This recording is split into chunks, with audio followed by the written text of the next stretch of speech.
ऐसा small cap mutual fund जो धीरे धीरे परफॉर्मेंस के मामले में यहाँ पे स्ट्रॉन्ग डेटा शो कर रहा है। जी हाँ, धीरे धीरे इन्वेस्टर का भी विश्वास भी ऐसे स्मॉल कैप म्यूचुअल फंड पे बनता हुआ देखने को मिला है। देखो, स्मॉल कैप म्यूचुअल फंड में रिस्क काफ़ी ज़्यादा होता है, लेकिन रिस्क के साथ अगर आप देखोगे तो पैसा भी यहाँ पे ज़्यादा बनता हुआ देखने को मिलता है। अब ऐसे में अगर आप देखोगे तो कई ऐसे स्मॉल कैप म्यूचुअल फंड हैं जो अच्छा परफॉर्म कर रहे हैं, लेकिन ये जो स्मॉल कैप म्यूचुअल फंड है जो मैं आपके सामने रखने वाला, इन्वेस्टर ऐसे म्यूचुअल फंड से अट्रैक्ट होते हुए देखने को मिल रहे हैं। छुपा हुआ स्मॉल कैप म्यूचुअल फंड जो धीरे धीरे काफ़ी स्ट्रॉन्ग परफॉर्मेंस शो कर रहा है। मैं कौन से स्मॉल कैप म्यूचुअल फंड की बात करूंगा?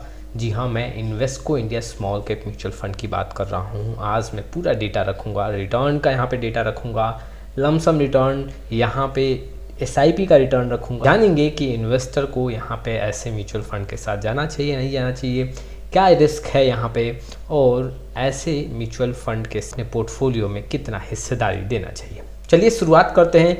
लेकिन आप में से बहुत ऐसे इन्वेस्टर हैं जिनको पोर्टफोलियो रिव्यू और डिज़ाइन को लेकर प्रॉब्लम है।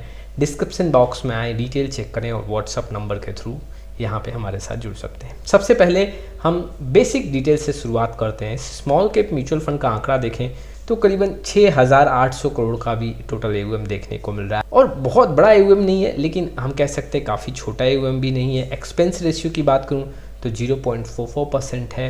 एग्जिट लोड जो कि आप जानते हो 1% के करीब में अधिकतर फंड में आपको देखने को मिलेगा। कोई लॉक इन पीरियड नहीं है। बेंचमार्क की बात करूँ BSE 250 स्मॉल कैप है। मिनिमम इन्वेस्टमेंट आप SIP 500 रुपये से और लमसम 1000 रुपये से कर सकते हो। रिस्क जैसे मैंने बताया, तो रिस्क काफ़ी ज़्यादा हाई होगा। चलिए अब रिटर्न के पीछे आते हैं कि रिटर्न यहाँ पे कैसा देखने को मिल रहा है। सबसे पहले मैं आपके सामने लमसम रिटर्न रखता हूँ। लमसम रिटर्न में देखोगे तो पिछले एक साल में 12% का रिटर्न यहाँ पे देखने को मिल रहा है। कैटेगरी एवरेज में 4 से 5% का रिटर्न है। यहाँ पे 2 साल का अगर मैं रिटर्न देखूँ 33 से 34% है। कैटेगरी एवरेज में 25 से 26% है। 3 साल का यहाँ पे रिटर्न देखूँ तो यहाँ भी 33 से 34% है। कैटेगरी एवरेज में 27 से 28। ठीक 4 साल का आंकड़ा देखूँ तो 24 से 25% का रिटर्न है। कैटेगरी एवरेज में 21 से 22% का रिटर्न है। 5 साल का आंकड़ों पे नज़र डालूँ तो 35 से 36% है। कैटेगरी एवरेज में 34 से 35% का रिटर्न देखने को मिल रहा है।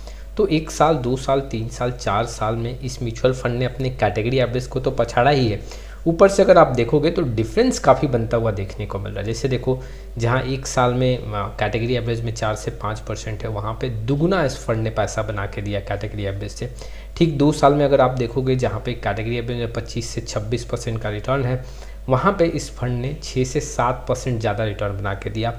3 साल में कैटेगरी एवरेज में जो 27% का रिटर्न है, यहाँ भी देखोगे तो करीबन 5 से 6% ज़्यादा रिटर्न कैटेगरी एवरेज से देखने को मिला।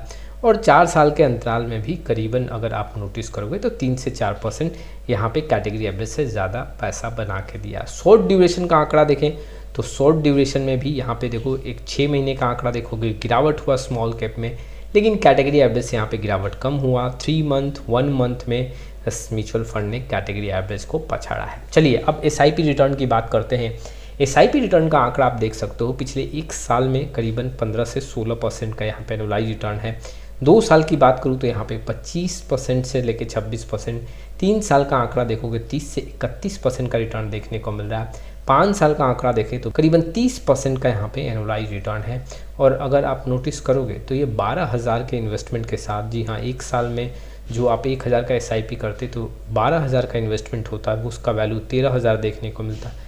2 साल में यही आंकड़ा 24,000 के इन्वेस्टमेंट के साथ 30,675 रुपये देखने को मिलता।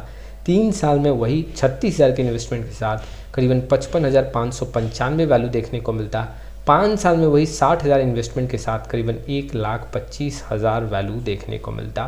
तो SIP में भी आंकड़े काफ़ी यहाँ पे मजबूत देखने को मिल रहे हैं, और लमसम का रिटर्न आपने देख ही लिया। देखो, इस म्यूचुअल फंड क्या, अगर मैं रिस्क फैक्टर की बात करूँ तो रिस्क हाई है, लेकिन ये भी देखा गया है कि गिरावट में यहाँ पे थोड़ा सा कम गिरावट देखने को मिली। शॉर्ट ड्यूरेशन का आंकड़ा देखोगे, पिछले 6 महीने का आंकड़ा देखोगे तो कैटेगरी एवरेज में और बेंचमार्क में यहाँ पे गिरावट ज़्यादा देखने को मिला है, जबकि इस म्यूचुअल फंड में गिरावट कम रहा है। देखो, इन्वेस्टर को मैं बता देता हूँ कि ऐसा नहीं है कि अगर आपके पोर्टफोलियो में कोई already small cap mutual fund है उसको स्किप करके आप ऐसे म्यूचुअल फंड में फोकस करो। अगर आपका पोर्टफोलियो परफेक्ट है तो ऐसे म्यूचुअल फंड को आपको जगह नहीं देना चाहिए। लेकिन अगर आप प्लानिंग कर रहे हो कि कोई एक स्मॉल कैप म्यूचुअल फंड के साथ हम जाएं, तो Invesco India small cap mutual fund का आप चॉइस ले सकते हो, लेकिन एक प्रॉपर रिसर्च होना चाहिए। क्या आपके पोर्टफोलियो के लिए ये म्यूचुअल फंड सूटेबल होगा या नहीं होगा, ये पूरा आपको एक विश्लेषण करना चाहिए। ऐसे इन्वेस्टर जो काफ़ी कम रिस्क लेना चाहते हैं, कंजर्वेटिव इन्वेस्टर हैं, वैसे इन्वेस्टर के लिए मैं एडवाइस करूंगा कि इस स्मॉल कैप म्यूचुअल फंड से दूरी बना के रखें। क्योंकि देखो ऐसा नहीं है कि यहाँ पे सिर्फ पैसा ही बनेगा, मार्केट में जब गिरावट होगा तो यहाँ पे दबाव भी देखने को मिलेगा, मार्केट वोलेटाइल होगा, तो यहाँ पे हो सकता है पैसा ना भी बने। और देखो स्मॉल कैप में देखने को मिलता है कि कई साल पैसा नहीं बना हो, ठीक उसके अगले साल वो फिर ज़्यादा रिटर्न बनता हुआ देखने को मिलता है। कई बार 2 साल पैसा नहीं बनता है, तीसरे साल फिर पैसा काफ़ी ज़्यादा बनता है। तो लगातार अगर 2 साल पैसा नहीं भी बना तो फिर आप वहाँ पे मायूस हो जाओगे। तो इसके लिए भी आपको तैयारी करके रखना पड़ेगा। फ़िलहाल जो है ये फ़ंड काफ़ी अच्छा डेटा के साथ देखने को मिल रहा है। आप अगर स्मॉल कैप कोई म्यूचुअल फंड स्टार्ट करना चाहते हो तो इसको जगह दे सकते हो, लेकिन हाँ आप रिस्क के फैक्टर को ज़रूर समझें। के सामने एक और पॉइंट भी यहाँ पे रखना चाहता हूँ। देखो अगर आपके पास इन्वेस्टमेंट ड्यूरेशन 5 से 7 साल के ऊपर का है, तभी ऐसे फंड के साथ आपको कंटिन्यू करना चाहिए। अगर आप मार्केट में उतार चढ़ाव को फेस कर सकते हो, संभाल सकते हो, तभी आपको ऐसे म्यूचुअल फंड में फोकस करना चाहिए। अगर आप यहाँ पे काफ़ी अग्रेसिव होकर अपना वेल्थ क्रिएट करना चाहते हो, तभी ऐसे म्यूचुअल फंड को आपको फोकस करना चाहिए। देखो इसका मतलब ये नहीं कि अगर पैसा बनाना है तो पूरा का पूरा पैसा हम स्मॉल कैप में लगा दें। अधिकतर इन्वेस्टर ये भी गलती करते हैं, पूरा का पूरा पैसा वो स्मॉल कैप में लगा देते हैं और फिर बाद में अगर 1 साल 1.5 साल पैसा नहीं बनता है तो फिर वो मायूस होते हैं। आपको एक डाइवर्सिफिकेशन के साथ इन्वेस्टमेंट करना है। कुछ परसेंट ही स्मॉल कैप में, रिस्क ज़्यादा ले सकते हैं तो आप करीबन 30 से 35% स्मॉल कैप का हिस्सेदारी दें। रिस्क कम लेना चाहते हैं तो यहाँ पे आप 15 से 20%, अगर काफ़ी कंजर्वेटिव होकर चलना चाहते हैं तो फिर तो आपको स्मॉल कैप में पैसा नहीं लगाना चाहिए। और अगर आप वाकई में यहाँ पे काफ़ी एग्रेसिव होकर प्ले करना चाहते हो तो आप अपने रिस्क के अकॉर्डिंग स्मॉल कैप के एलोकेशन को इंक्रीज़ कर सकते हैं। लेकिन ये आपको ध्यान में रखना है कि करीबन 60 से 70% से ऊपर स्मॉल कैप का एलोकेशन नहीं होना चाहिए। आपको लार्ज के, मिड के का भी एलोकेशन डिसाइड करना चाहिए।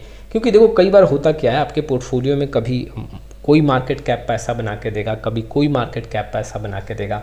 किसी भी एक मार्केट कैप पे डिपेंड रहोगे तो हो सकता है कि वो मार्केट कैप कुछ साल कंटिन्यू ना करे, कुछ साल पैसा बना के ना दे, तो उससे आपका जो है ना एक जो पोर्टफोलियो में कुछ ना कुछ रिटर्न बनना चाहिए वो बनता हुआ नहीं देखने को मिलेगा और रिस्क काफ़ी ज़्यादा हाई रहेगा। कई बार बीच में मायूस होकर आप हो सकता है अपने पोर्टफोलियो के अगेंस्ट कुछ नेगेटिव डिसीजन ले लोगे। तो इसीलिए आपको थोड़ा सा यहाँ पे डाइवर्सिफिकेशन के साथ जाना चाहिए, मार्केट कैप को लेके भी डाइवर्सिफिकेशन पे फोकस करना चाहिए और इन्वेस्टमेंट को कंटिन्यू करना है। तो ये कुछ इन्फॉर्मेशंस थे जो म्यूचुअल फंड इन्वेस्टर के लिए काफ़ी इंपॉर्टेंट थे।